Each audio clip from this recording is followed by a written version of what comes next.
ओम प्रणाम। सर आज press meet चाहते हाँ से दौली।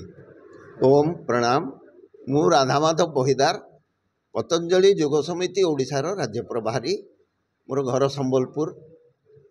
बलांगीर रे आमे 10म विश्व योग दिवस पालन 21 तारिख रे करूछु। आमर ITI परिसर भितर होउची। आम माने चेष्टा करूछु, आमर मोर सहयोगी माने समस्ते एकदम एकांत भाव में अविराम रे से चेष्टा करुँच आम 2000 रु 3000 पर्यंत सिने एटेंडेंस हवा दरकार।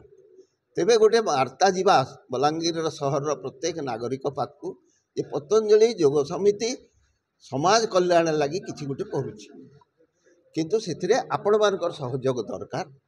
आमे खाली 21 तारिख रे योग करमु बोली कथा नुहे।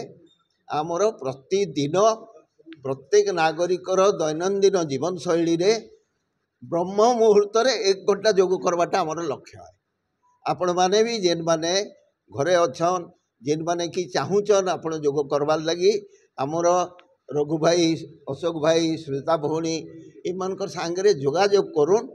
आमे आपण पाखरे पहुँची आमर टीम जीवा आपण मानकु योग शिखाबा एवं आपण जहाँ फल पाइबे ताकू किंतु आपण समस्त पाखे पहुँचे देवाटा आपण मैंने टी आमको सहयोग करेंगे। एतकी आपण मान आम दायित्व दौचु।